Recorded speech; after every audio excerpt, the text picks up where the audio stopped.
Hello मित्रों, नमस्कार मित्रों, कैसे हैं आप? आशा करता हूँ, उम्मीद करता हूँ बिल्कुल स्वस्थ होंगे। मित्रों, जैसा कि आप सभी जानते हैं कि आने वाले माह नवंबर में देश के सभी राज्यों में एनएएस की परीक्षा का आयोजन होना प्रस्तावित है। एनएएस अर्थात नेशनल अचीवमेंट सर्वे। और मित्रों, इस सर्वे में विद्यार्थियों की शैक्षिक उपलब्धता की जानकारी एवं गुणवत्ता की जानकारी लेने हेतु इस सर्वे का आयोजन किया जाता है। एक परीक्षा का आयोजन किया जाता है जिसमें कि कक्षा 10 के विद्यार्थियों से 5 विषयों के 5 जो मुख्य विषय हैं उन पर प्रश्न पूछे जाते हैं। 60 अंक परीक्षा में आते हैं, 60 अंक के प्रश्न आते हैं और 90 मिनट का समय लगभग इसमें दिया जाता है। तो इसी की आज हम यहाँ पे तैयारी करेंगे अपने इस वीडियो में।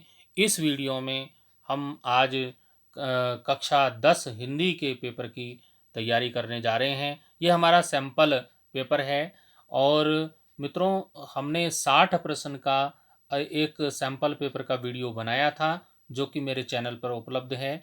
उस वीडियो का लिंक मैं इस वीडियो के डिस्क्रिप्शन बॉक्स में भी दे दूंगा, वहाँ से आप इसको देख सकते हैं। वो हमारा सैंपल पेपर सेट फर्स्ट था, ये हमारा सैंपल पेपर सेकंड सेट है। इसमें भी हम हिंदी के 60 प्रश्नों के उत्तरों को जानेंगे। और मेरा यह प्रयास है, मेरा एक छोटा सा यह प्रयास है कि आप सभी एनएएस परीक्षा में अच्छे से अच्छे अंक प्राप्त करें और अपने प्रदेश का नाम रोशन करें। इसलिए इस वीडियो को आप पूरा अवश्य देखें और हम आइए प्रारंभ करते हैं कक्षा 10 हिंदी के प्रश्नों को। हमारा ये प्रश्न पत्र है, सैंपल पेपर है राष्ट्रीय उपलब्धि सर्वेक्षण का, कक्षा 10 का, सत्र 21-22 जो चल रहा है वर्तमान में। और इस परीक्षा ये हिंदी विषय का सैंपल प्रश्न पत्र है। द्वितीय सेट है, दूसरा सेट है। पहला सेट हम पिछले वीडियो में बना चुके हैं। समय इसका 90 मिनट का समय इसमें दिया जाएगा परीक्षा में। सबसे पहले हमारे पास एक अपठित गद्यांश है मित्रों। अपठित गद्यांश जो हमने पढ़ा ना हो वो हम यहाँ पे पढ़ेंगे। अपठित गद्यांश पहले पढ़ लेते हैं, तभी हम प्रश्नों के सही उत्तर दे पाएंगे। एकाग्रता ही आत्म साक्षात्कार की कुंजी है।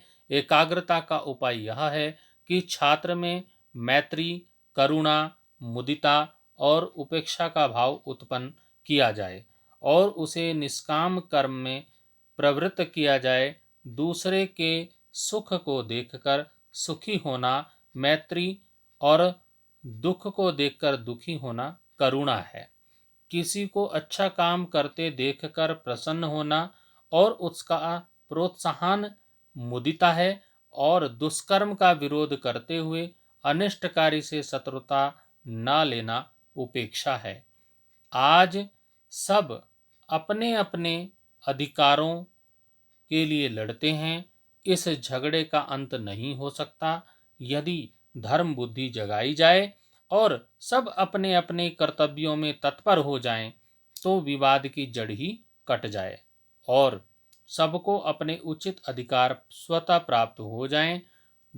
और लोग हमारे साथ कैसा व्यवहार करते हैं इसकी और कम, और हम खुद औरों के साथ कैसा आचरण करें इसकी ओर अधिक ध्यान देने की आवश्यकता है। तो मित्रों, ये था गद्यांश। अब हम प्रश्नों के उत्तर देंगे। हमारा प्रश्न संख्या 1, पहला प्रश्न हमारा है, एकाग्रता ही आत्म साक्षात्कार की कुंजी है का आशय स्पष्ट कीजिए। इसका अर्थ क्या है? तो मित्रों, क है छात्र में मैत्री, करुणा, मुदिता, उपेक्षा का भाव उत्पन्न किया जाए। ख है दुख देखकर दुखी होना। ग शत्रुता न करना। या घ उपरोक्त सभी। तो मित्रों, इसका जो सही उत्तर है वो है उपरोक्त सभी। प्रश्न संख्या 2 है, मुदिता से आप क्या समझते हैं? क अपने अपने अधिकारियों के लिए लड़ना। ख धर्म बुद्धि जगाना। ग दूसरों को अच्छे काम देखकर प्रसन्न होना और उन्हें अच्छे कार्यों के लिए प्रोत्साहित करना। घ अपने अपने कर्तव्यों से तत्पर होकर उनका पालन करना। तो मित्रों, इसका जो सही उत्तर है वो है ग, जो तीसरे वाला है। दूसरों के अच्छे काम को देखकर प्रसन्न होना और उन्हें अच्छे कार्य के लिए प्रोत्साहित करना। प्रश्न संख्या 3 देखेंगे। हरि जाता है, ये वाक्य है। वाक्य का सही विकल्प बताना है कि ये सरल वाक्य, क, ख मिश्र वाक्य, ग संयुक्त वाक्य, घ उपरोक्त सभी। तो मित्रों, ये वाक्य जो है वो सरल वाक्य है, तो इसका उत्तर हो जाएगा क सरल वाक्य। प्रश्न संख्या 4। यदि मैं ना आता तो तुम सोते रहते। वाक्य का सही विकल्प बताना है। संयुक्त वाक्य है, सरल वाक्य है, मिश्र वाक्य है या उपरोक्त सभी है। तो मित्रों, ये जो वाक्य है ये मिश्र वाक्य है, तो इसका ग उत्तर हो जाएगा मिश्र वाक्य। अगला प्रश्न है, निम्न से प्रश्नवाचक वाक्य का चयन कीजिए। तो मित्रों, जिस वाक्य में प्रश्नवाचक का चिन्ह लगा है वो प्रश्नवाचक वाक्य है। इसमें प्रश्नवाचक चिन्ह यहाँ पे लगा है, तो इसका सी यानी कि ग जो है वो बाजार कौन कौन गए, ये इसका उत्तर प्रश्नवाचक वाक्य हो जाएगा। अगला प्रश्न चलेंगे। प्रश्न है, निम्न शब्दों से उपसर्ग का चयन करना है। वो शब्द बताना है जिसमें उपसर्ग लगा है, तो वो है ख, उपकार जो शब्द है उसमें उपसर्ग का प्रयोग किया गया है। अगले प्रश्न पे चलेंगे। निम्न शब्दों में से एक प्रत्यय का चयन करना है। एक प्रत्यय कौन से शब्द में लगा है? तो मित्रों, इसमें सामाजिक जो शब्द है ग, उसमें एक प्रत्यय का प्रयोग है, तो इसका उत्तर हो जाएगा ग। प्रश्न संख्या 8। सुआगतम शब्द के सही संधि विकल्प को चुनिए। तो इसका जो सही संधि विकल्प है वो पहला है, स्वागतम क। अगला प्रश्न है, संयोग शब्द के विलोम शब्द का चयन कीजिए। तो संयोग का जो शब्द है वो है ग, विलोम जो है वो है वियोग शब्द। प्रश्न संख्या 10। बंदर शब्द का पर्यायवाची शब्द है। तो बंदर शब्द का जो पर्यायवाची है वो मरकट ख, ये इसका उत्तर हो जाएगा। प्रश्न संख्या 11। अक्ल का अंधा मुहावरे का अर्थ है कठिन कार्य करना, ख एकमात्र सहारा, ग मूर्ख और घ उपरोक्त कोई नहीं। तो अकल का अंधा मूर्ख को बोला जाता है, तो ये हो गया यहाँ पर ग मूर्ख। अगला प्रश्न है, गागर में सागर भरना मुहावरे का क्या अर्थ है? अधिक बात करना, ख चुपचाप रहना, ग थोड़े शब्दों में अधिक कहना, घ उपरोक्त सभी। तो मित्रों, इसका जो सही उत्तर है वो है ग, थोड़े शब्दों में अधिक बात को कह देना जो है वो होता है गागर में सागर भरना। अगला प्रश्न है, महर्षि जो शब्द है उसमें सही संधि विच्छेद का विकल्प यहाँ से करना है कि कौन से वाला इसमें सही है। तो मित्रों, इसका जो उत्तर जो सही है वो है ग, महाधन ऋषि। प्रश्न संख्या 14 हमारी पुस्तक से दिया गया है, कक्षा 10 की पुस्तक से। राम लक्ष्मण परशुराम संवाद एक पाठ है। इसमें लक्ष्मण ने वीर योद्धा की विशेषताएं बताई हैं। कौन कौन सी बताई हैं? क सूरवीर, देवता, ब्राह्मण, भगवान के भक्त और गाय पर वीरता नहीं दिखाते। ख रणभूमि में अपनी वीरता का प्रदर्शन करते हैं, वे अपनी वीरता का बखान नहीं करते हैं। फिर है ग धीरता और संतोष वीरों का अनन्य गुण नहीं होता। और घ है क और ख दोनों। तो इसका जो सही उत्तर है वो है घ, क और घ दोनों जो है वो इसके सही उत्तर हैं। 15वां प्रश्न है, सेनानी ना होते हुए, गद्य खंड की से लिया गया है। सेनानी ना होते हुए भी चश्मे वाले को लोग कैप्टन क्यों कहते थे, उसके क्या कारण थे? इसमें क है, पूरे कस्बे में कैप्टन ही एक ऐसा व्यक्ति था जिसे नेताजी की मूर्ति से लगाव था। ख है कैप्टन में देशभक्ति की भावना प्रबल थी। ग है यह नेताजी के चश्मे को बदला करता था। और घ है उपरोक्त सभी। तो मित्रों इसका जो सही उत्तर है वो है उपरोक्त सभी। ये सभी गुण थे उसमें जिस कारण से सेनानी ना होते हुए भी चश्मे वाले को लोग कैप्टन कहते थे। प्रश्न संख्या 16, लखनवी अंदाज पाठ के लेखक का नाम क्या है? तो मित्रों उसका नाम है लेखक का यशपाल। ख हो जाएगा यशपाल। प्रश्न संख्या 17, ज्ञान चक्षु खुलने का क्या आशय है? तो उत्तर इसमें दिए हैं क सुगंध मात्र से ही उदर पूर्ति भी हो जाती है। नंबर ख ज्ञान चक्षु खुलने का आशय ज्ञान का द्वार खुलना है। नंबर ग नवाब साहब ने लेखक के साथ मेल जोल बढ़ाने में कोई रुचि नहीं दिखाई। और नंबर घ उपरोक्त कोई भी नहीं। तो मित्रों इसका जो सही उत्तर है वो है ख ज्ञान चक्षु खुलने का आशय है ज्ञान का द्वार खुलना। अगले प्रश्न पे चलेंगे। 18वां जो हमारा प्रश्न है, मानवीय करुणा की दिव्य चमक पाठ के लेखक कौन हैं? तो मित्रों मानवीय करुणा की दिव्य चमक पाठ के लेखक हैं सर्वेश्वर दयाल सक्सेना। तो इसका उत्तर हो जाएगा ग सर्वेश्वर दयाल सक्सेना। 19वां प्रश्न है, निम्न प्रश्न का सही विकल्प चुनिए। बच्चे माता पिता के प्रति अपने प्रेम को कैसे अभिव्यक्त करते हैं? ये हमारी कृतिका पुस्तक से लिया गया है। तो क है बच्चे हठपूर्वक अपनी बात मनवाकर। नंबर ख माता पिता को प्यार कर उन्हें खट्टा मीठा चुम्मा देकर। नंबर ग झूठा बहाना बनाकर परेशान करके। या उपरोक्त सभी। तो मित्रों इसका जो सही उत्तर है वो है घ उपरोक्त सभी। इन सभी प्रकार से बच्चे अपने माँ बाप के प्रति अपने प्रेम को अभिव्यक्त करते हैं। प्रश्न संख्या 20, धाराधर शब्द का अर्थ क्या है? तो धाराधर शब्द का अर्थ होता है मित्रों बादल, धाराओं को जल की धाराओं को धारण करने वाला बादल। प्रश्न संख्या 21 पर चलेंगे। कुमार्ग गामी का जो अर्थ है वो क्या होगा? अच्छी राह पर चलने वाला, धर्म का सार, बुरी राह पर चलने वाला या उपरोक्त सभी।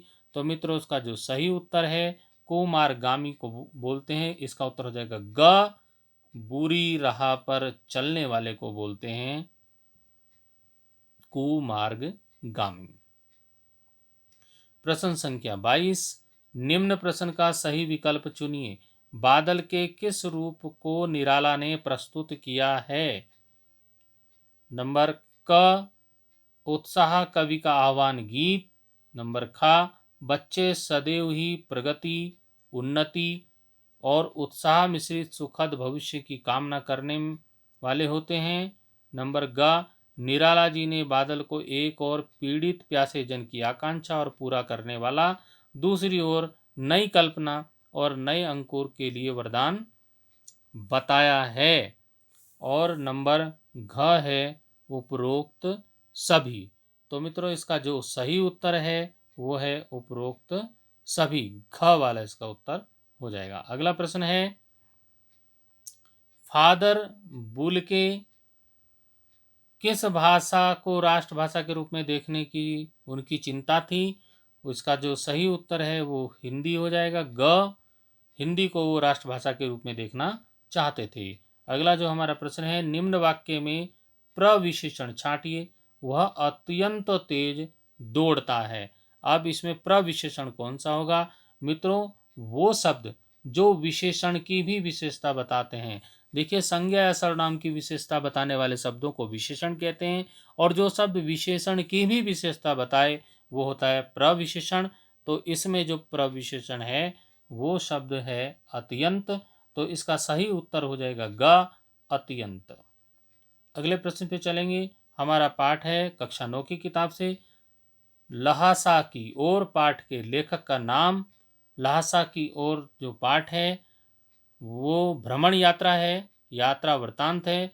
तो ये राहुल सांकृत्यायन जी ने लिखा है। इसका उत्तर हो जाएगा ख राहुल सांकृत्यायन। प्रश्न संख्या 26, बंद पशुओं की हाजिरी ली जाती है गांव में, चौपाल में, कांजी होश में, उपरोक्त सभी। तो मित्रों इसका जो सही उत्तर है कांजी होश में ली जाती थी बंद पशुओं की हाजिरी। कांजी होश पशुओं की जेल होती थी जिसमें पशुओं को बंद करके रखा जाता था। तो कांजी होश इसका सही उत्तर होगा। प्रश्न संख्या 27, दो बैलों की कथा में गहरी दोस्ती किस किस में थी? झूरी और गया में, गधा और बैल में, हीरा और मोती में, या उपरोक्त कोई नहीं। तो इसका सही उत्तर मित्र हो जाएगा गा, हीरा और मोती में, जो कि दो बैल थे झूरी के, उनको उनमें बहुत दोस्ती थी। 28वां प्रश्न है, भरिया शब्द का अर्थ क्या है? तो इसमें जो सब अर्थ दिए हैं, नंबर 1 क काम न करना, ख रेत पर चलना, ग भारवाहक, घ उपरोक्त कोई नहीं। तो इसका जो सही उत्तर है मित्रों वो है ग भारवाहक को भरिया बोला जाता है। अगले प्रश्न पे चलेंगे।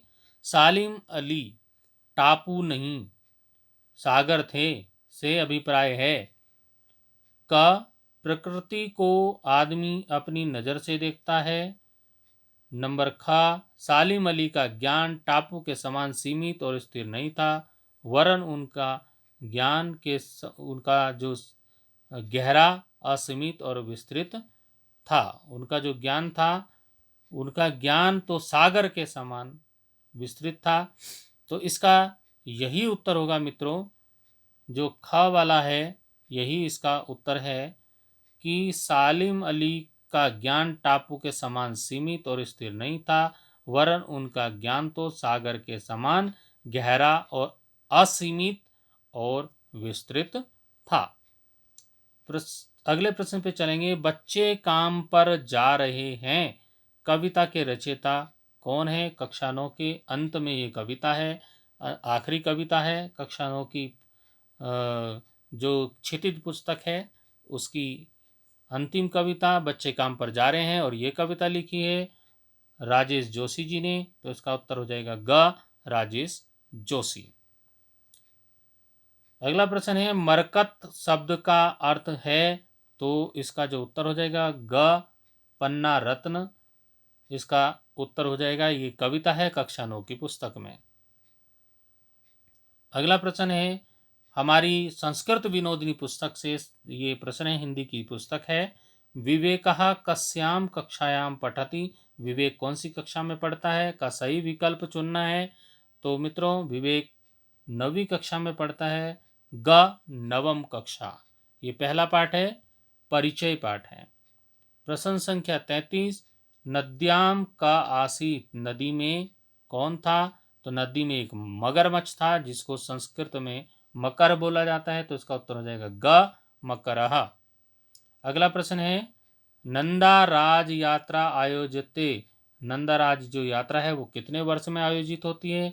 नवम वर्षेषु, एकादश वर्षेषु, द्वादश वर्षेषु, या उपरोक्त सभी। तो इसका जो सही उत्तर है वो है ग द्वादशसु वर्षेषु। 12 वर्षों में नंदा राज यात्रा आयोजित की जाती है। अगले प्रश्न पे चलेंगे मित्रों। हमारा अगला प्रश्न है, पुस्तकालय जो शब्द है इसका संधि विच्छेद जो है वो सही कौन सा है? तो इसका जो सही संधि विच्छेद है वो ग पुस्तक धन आलय।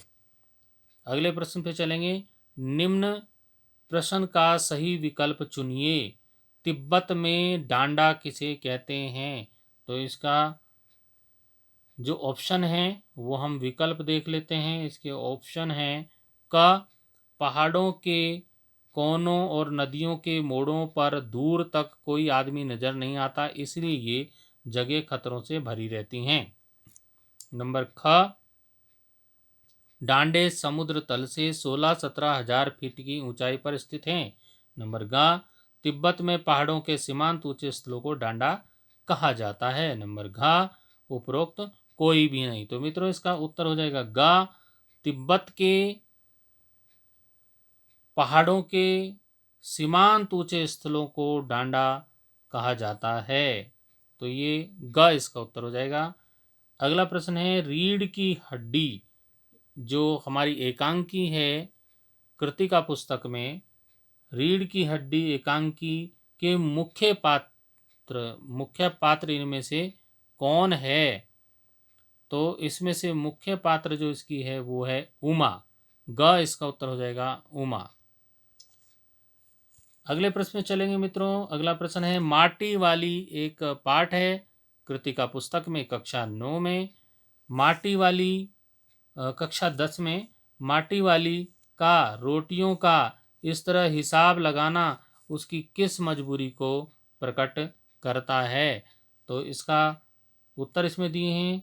क मानसिक स्थिति ठीक न होना, ख धनवान, ग घोर दरिद्रता, या घ उपरोक्त कोई नहीं। तो मित्रों, माटी वाली रोटियों का हिसाब लगा रही थी कि मेरे हिस्से में कितनी रोटी आएगी और मैं अपने पति अपने बूढ़े को कितनी रोटी खिलाऊंगी।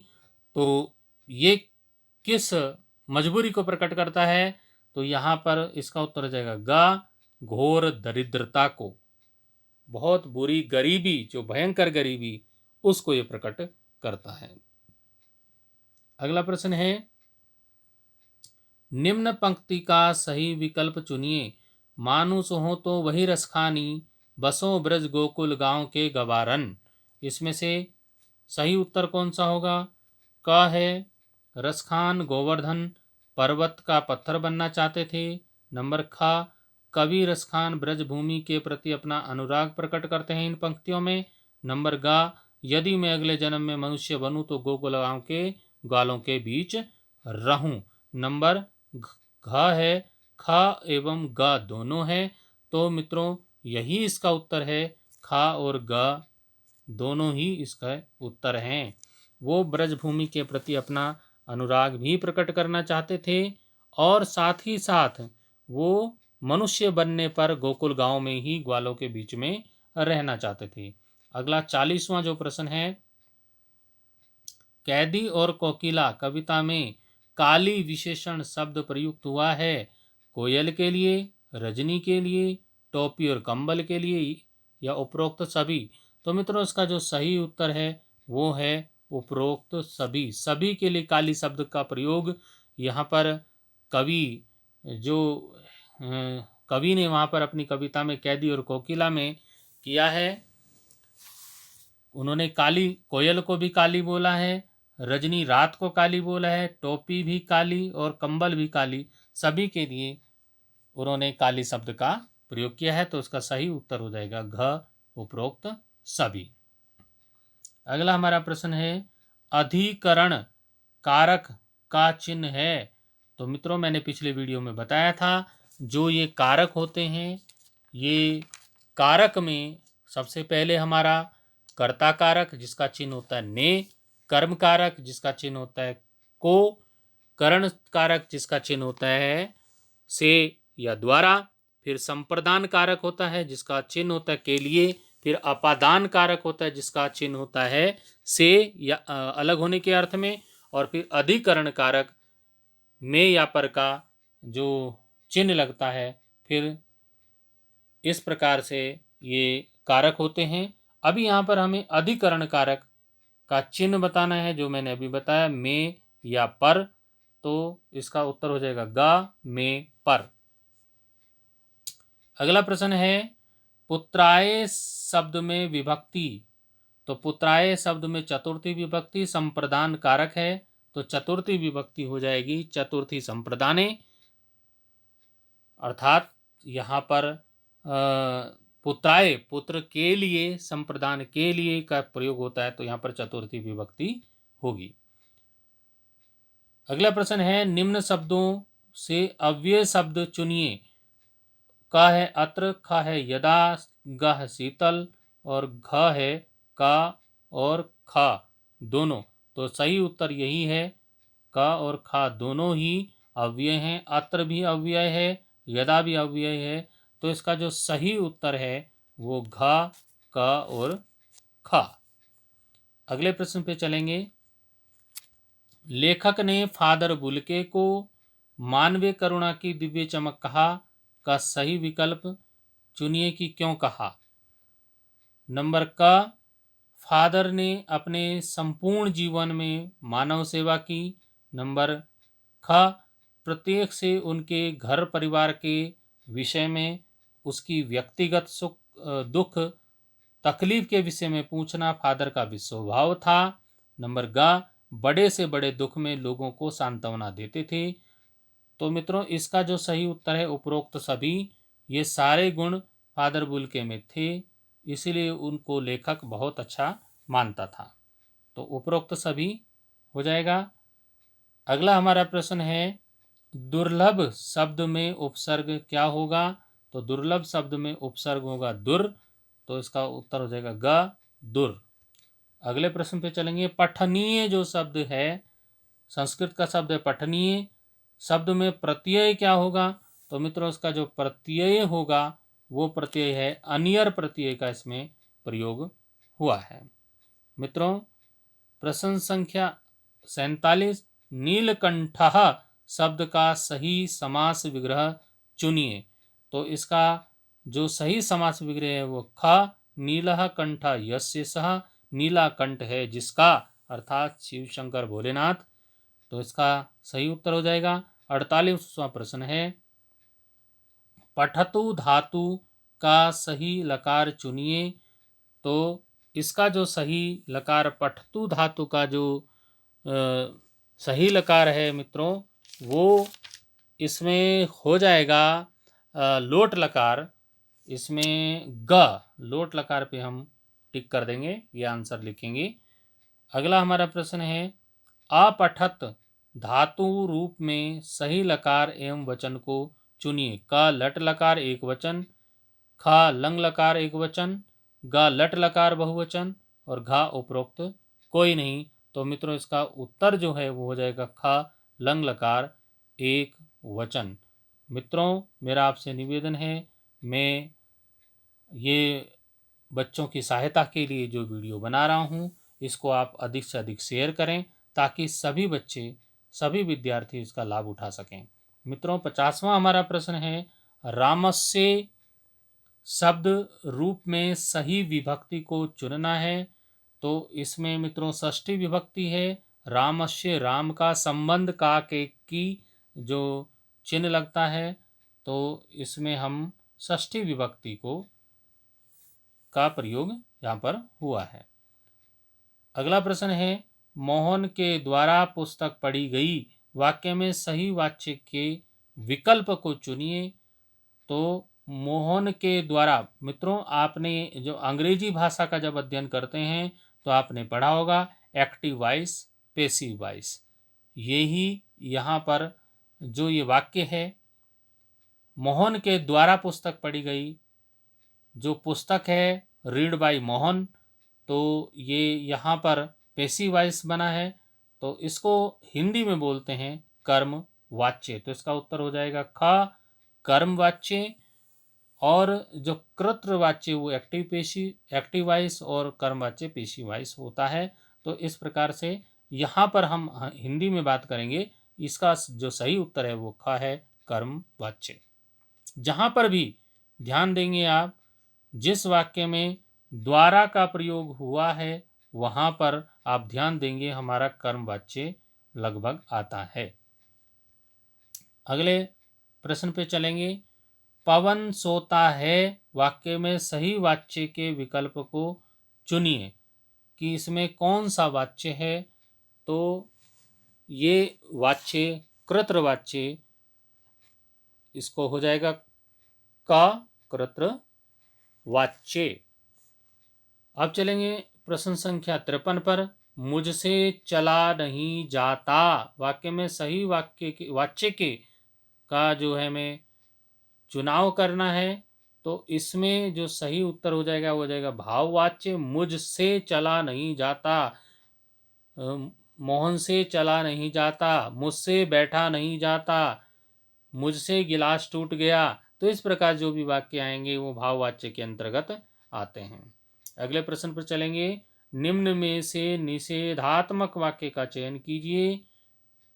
अरे तुम आ गए, वे बाजार नहीं गए, कौन कौन आया था उपरोक्त में से कोई कोई कोई नहीं। मित्रों, निषेधात्मक जो वाक्य है, निषेधात्मक वाक्य अंग्रेजी में निगेटिव वाक्य बोलते हैं और हिंदी में निषेधात्मक नकारात्मक वाक्य, जिसमें नहीं शब्द का प्रयोग हो वो निषेधात्मक वाक्य। यहाँ पर आप देखिए इस वाक्य में नहीं शब्द आया है। ख वाले में वे बाजार नहीं गए, तो ये निषेधात्मक वाक्य है, तो हमारा उत्तर हो जाएगा ख, वे बाजार नहीं गए। मित्रों, अगला प्रश्न हमारे जो 55-56वां जो प्रश्न है वो एक छोटा सा संस्कृत का गद्यांश है। हम जल्दी से उसको पढ़ते हैं और फिर उस पर आधारित प्रश्नों के उत्तर दे डालते हैं। भुवन जी कह रहे हैं अपने गुरुजी से, आचार्यवर सत्संगति इति शब्दस्य का अर्थ भवति।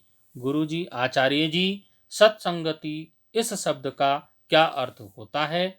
आचार्य जी जवाब देते हैं, सज्जना नाम संगतिम सत्संगतिम कथ्यते। सज्जनों की संगति को ही सत्संगति कहते हैं। भुवन जी फिर पूछते हैं, आचार्यवर सज्जना के भवन्ति। आचार्य जी, सज्जन कौन होते हैं? आचार्य जी जवाब देते हैं, ये जना सत्य भाषणम कुर्वन्ति। जो लोग सत्य भाषण करते हैं, सच बोलते हैं। ये साम हृदयम निर्मलम भवति। जिनका हृदय निर्मल होता है। ये धर्मस्य आचरणम कुर्वन्ति। जो धर्म का आचरण करते हैं। ते एव सज्जना भवन्ति। वे ही सज्जन होते हैं। भुवन बोलता है, सत्संगते जनेषु कीदृशा प्रभाव भवति। सत्संगत से लोगों में क्या प्रभाव होता है? सत्संगति का लोगों में क्या प्रभाव होता है? आचार्य जी बोलते हैं, सत्संगते मानव जीवने परिवर्तनम आगच्छति। सत्संगति से मनुष्य के जीवन में, मानव के जीवन में परिवर्तन आ जाता है। मित्रों, हमारा 55वां प्रश्न है, सत्संगति शब्द से का अर्थ भवति। तो अभी हमने यहाँ पे पढ़ा कि सत्संगति का क्या अर्थ है, किसको सत्संगति किसको कहते हैं? तो सज्जना नाम संगति को ही हम सत्संगति कहते हैं। तो पहला उत्तर का हो जाएगा, सज्जना नाम संगति। अगले प्रश्न को देखेंगे, सज्जना के भवन्ति। सज्जन कौन होते हैं? क, सत्य भाषणम कुर्वन्ति। जो सत्य भाषण करते हैं, सच बोलते हैं। ख, येषाम हृदय निर्मलम भवति। जिनका हृदय निर्मल होता है। ग, ये धर्मस्य आचरणम कुर्वन्ति। जो धर्म का आचरण करते हैं। या उपरोक्त सभी। तो मित्रों, इसका सही उत्तर जो है वो घ है, उपरोक्त सभी। क्योंकि जो सज्जन होते हैं वो सच भी बोलते हैं, उनका हृदय भी निर्मल होता है और वो धर्म का आचरण भी करते हैं। अगला प्रश्न है, उदधि जो शब्द है, इस शब्द का कौन सा अर्थ सही नहीं है? इसमें जो अर्थ हैं उनमें से कौन सा शब्द इसमें सही नहीं है? तो नहीं है का हो जाएगा क, उत्तम दधि। इसका जो अर्थ नहीं है। अगले प्रश्न पे चलेंगे। 58वां प्रश्न है 58, निम्नलिखित शब्दों में से कौन सा शब्द सूर्य का पर्यायवाची नहीं है? क, रवि, ख, इंदु, ग, भानु, घ, प्रभाकर।